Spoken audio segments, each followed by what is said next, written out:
Le matin du 25 décembre est quelque chose pour les enfants de magique, merveilleux. Voir tous ces beaux cadeaux, au pied du sapin, ne sachant pas lequel ouvrir tant le spectacle donne des paillettes, et rempli de joie pour tous ceux qui croient à la magie de Noël. À ce moment, beaucoup d'enfants sont partagés entre deux sentiments. Ce sentiment de joie et le sentiment de frustration d'avoir encore manqué le Père Noël une fois de plus, alors que pourtant ils avaient tout prévu. Ils étaient là, prêts à le recevoir et à passer un bon moment avec lui, mais tout en déballant leurs cadeaux. Ils se rassurent eux-mêmes en se disant que tant pis, ils essaieront l'année prochaine. Les enfants n'arrivent jamais à le voir. La magie opère toujours, mais à votre avis, que se passe-t-il quand il s'agit de quelqu'un d'autre qui attend impatiemment le Père Noël? Je vous rappelle la règle, bien sûr. Afin de le faire venir, il faut que tous les membres de la famille y croient et que les enfants soient inscrits dans la liste des enfants sages. Deux conditions qui sont parfois très difficiles à obtenir. Ce qui explique très facilement comment le Père Noël fait-il afin de faire une distribution mondiale en seulement une seule nuit. Mais il arrive aussi parfois que ça soit un adulte de la famille qui est là, devant la cheminée, à attendre patiemment la visite du Père Noël. Cela arrive très rarement. Les adultes étant plus raisonnables, décident d'aller se coucher, afin de surveiller leurs enfants bien sûr, mais surtout pour essayer de revivre une fois de plus cette merveilleuse journée qui leur rappelle tant leur enfance. Enfance qu'ils regrettent bien souvent. Mais maintenant imaginez, rien qu'un instant, que cet adulte en question, qui attend là le Père Noël, patiemment devant la cheminée, mais uniquement avec des mauvais sentiments, des envies de vengeance, de meurtre, de colère. Pourquoi? Les raisons sont multiples.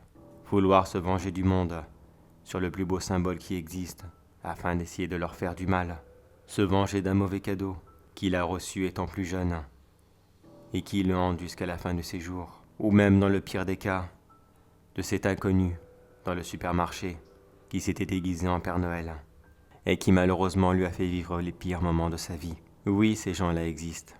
Ils sont très très rares, mais malheureusement ça arrive. Je vais vous citer un exemple qui est arrivé il y a quelques années maintenant. Le dernier en date plus exactement. C'était un homme dans la trentaine.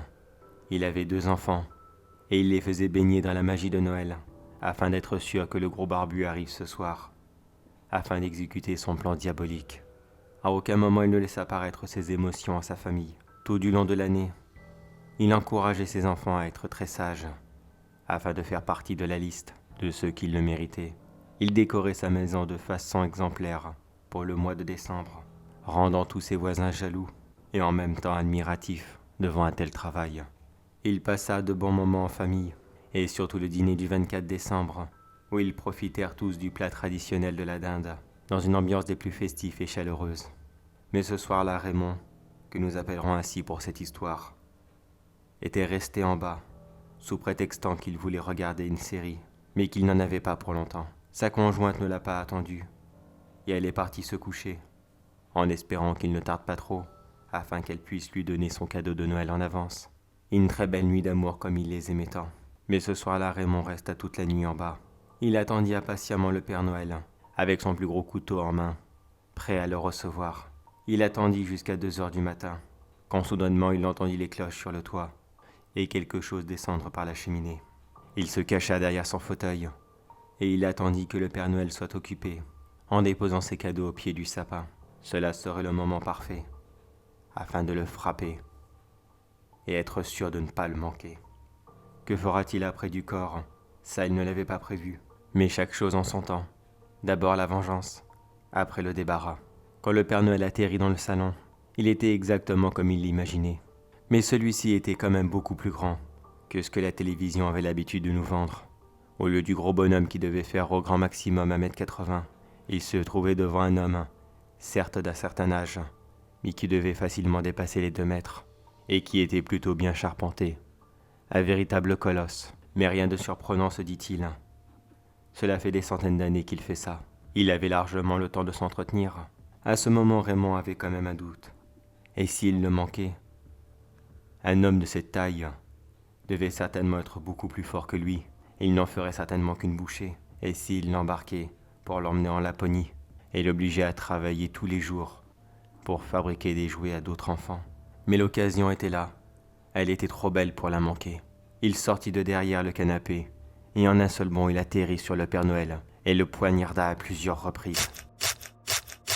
Sans faire attention où il plantait sa lame, il frappa le plus fort et le plus rapidement, afin de lui affliger le plus de blessures, et être sûr de le mettre KO avant qu'il n'ait le temps de réfléchir, et même de réagir.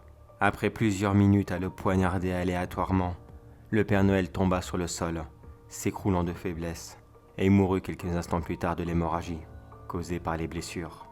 Raymond resta là, admiratif devant son œuvre. Ça y est, il venait de mettre fin à la vie du Père Noël. Son plus beau rêve était accompli, sa vengeance.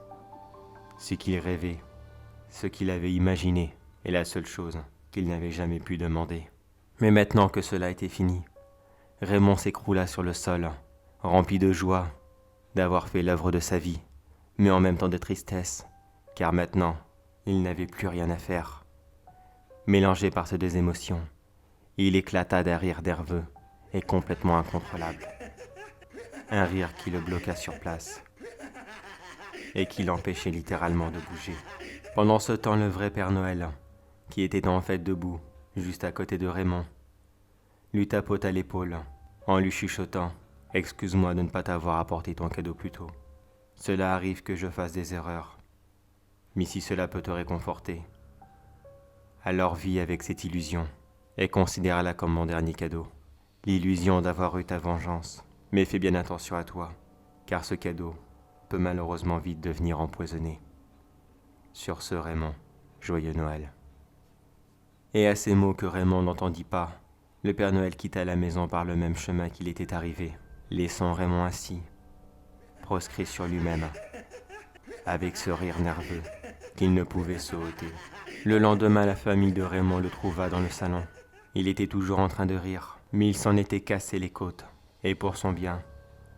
Et ne sachant quoi faire, sa conjointe l'a fait interner, afin d'essayer de le soigner. Raymond a fini ses jours dans un hôpital psychiatrique.